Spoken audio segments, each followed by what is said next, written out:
Welcome to the Jujutsu headquarters. Today we present a new update on the cooling games. Apparently, Kenjaku has underwent some negotiations with the Chinese and US government to exchange information on cursed energy and sorcerers. There seems to be an added amount of people in the cooling games, which has caused worry within the districts. We will find out some more information, but for now, back to GX at the studio. Usu! What's up guys, it's GX out here, and today we are going to be looking at Kenjaku's plans so far. Pretty much, due to the recent activities, we can dissect what Kenjaku looks like he has been plotting, and how we can come to that conclusion.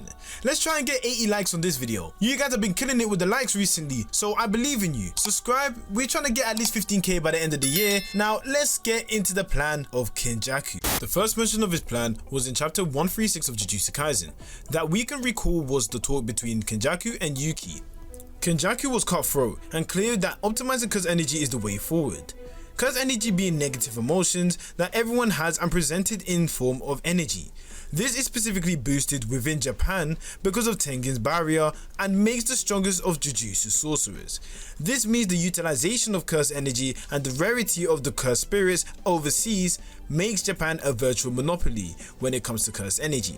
In chapter 200 of Jujutsu Kaisen, we can actually see the plot thicken. Negative emotions and stress, these become the energy we call cursed energy that constantly leaks out in small quantities from the Japanese. When that energy accumulates, it gives birth to cursed spirits. Perhaps you might call them ghosts or monsters. Those humans who control the cursed energy and perform what people call supernatural feats are Jujutsu sorcerers. This looks like a jackpot. This looks like an opportunity and a time for us to finally be realized, finally become the strongest in the world. The cleanest resource of all, not needed to get any more fossil fuels but from human beings themselves. These Jujutsu sorcerers will be able to power the whole country even without having to use any other third party external things but themselves. Does that mean that everyone that came into the cooling games now with the 807 people are actually people that want to be able to capture these sorcerers and take them back to the country? Wow, that is something different. It kind of lets you know the morality of the US and morality of the people in the rest of the world, because not only is the US going to be fiending for these sorcerers, but everyone else in the world is going to. As you can see in the chapter, Kenjaku has went all over the globe. This guy has went to China and he's went to the US, and not too long before he went to the Middle East, which are people that are actually able to capture the Jujutsu sorcerers that are strong left in the cooling games. This really does look like it seemed to be the plan at the start.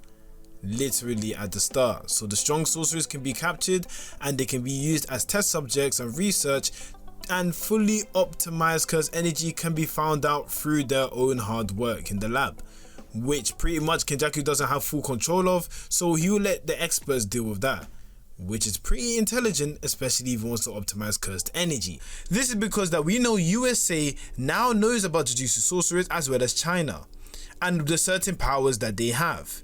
The Middle East in addition would not remain silent along with USA and have them as human research and test subjects just so they can understand how they work, which would cause a lot of pain and suffering. Especially if the countries try to fight to try and get a hold of these people to try and use them as test subjects first. Kenjaku has tried with years and years to go beyond the potential of human beings. He thinks the limitations of sorcerers right now is shocking. People like Choso are an example of failed attempts he made himself to be able to optimize the curse energy. So now he has to resort to violence, pure chaos. And with that, negotiating with the other countries to try and fight to get the sorcerers is part of that plan, and create something that's so out of control that even he could be able to stop, and the curse energy would be even more optimized as a result. So the involvement of 807 new participants in the cooling games, a mixture of cursed spirits and sorcerers from other countries, allowing cursed energy to become fully optimized. This may have been bomb that Reggie was talking about when he was mentioning it against Megami. This bomb seemed to be related to our heroes fighting strong sorcerers overseas. Kenjaku had a plan now that strong people are left, some of the strongest people outside of Japan, and now have the opportunities to increase methods through Tengen's barrier. Another thing that comes to mind is that maybe it's not just strong sorcerers overseas. Maybe some of the US army, the Chinese army are trying to actually captivate and capture some of these Jujutsu sorcerers so they can use them as chess subjects later on.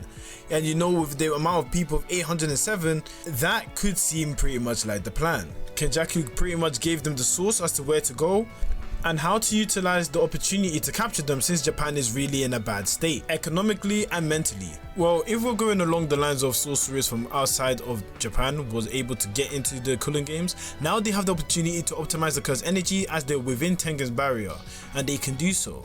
Now this goes back to why does Kenjaku want to absorb Tengen in the first place?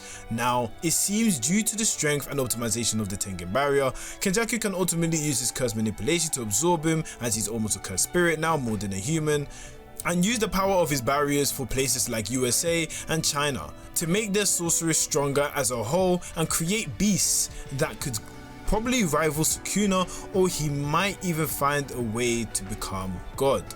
If you look at it from the current perspective, you can see that there's angels and demon Sukuna right now that are participating in the game. Angel says that the doing that's being done at the moment is against what God wants from people, coming back from the dead and being reincarnated, especially in a different body. Kenjaku seems to be the pioneer in opposing that view and wants everything to work out based on his own ideologies, a true demon. Further emphasized, since he wants to absorb a seeing god, which is Tengen, and have that power. Tengen also emphasizes that if humankind evolves, all it takes is one person to rage and it's all over for the world. The boundaries and the nature of the human world would spread across the globe and causing conflict, pain and horror. Even Kenjaku going out of his way to become the second strongest barrier user explains a lot as to how much he tried to really optimize this. Now in Jujutsu Kaisen, you might see the word fate a lot, and it seems like it's very common at the point. You know, the 6 eyes, limitless user Gojo, Sukuna, Megumi, etc. All this seems to be fate, and has been broken by none other by Toji Zenin, changing the order of the world. But now in the Kulin games, another person who has escaped fate, in this case, is Maki Zenin, which has also broken fate because Mai dying for her and allowing her to unlock her true self, completing the heavily restriction given from above. And this could be the sole reason for the change of the Kulin games, and will shift everything completely. This can be the cause of breaking fate, which could perhaps be the reason Megumi can actually break free from being toyed around with fate, as Reggie claims. Now this concludes the plan of Kenjaku. I believe due to not being able to read his heart, we truly don't know why he's doing everything he's doing. In fact, wanted to be God in this case, specifically due to his behaviors. I might make a video talking about fate, since I believe the concept of it is heavily expressed in Jujutsu Kaisen. So that would be all for now. Anywho, check out my videos on the screen right here if you enjoyed this one. Thanks for watching, remember to leave a like, and as I said to the new people that come and visit my channel, Jana.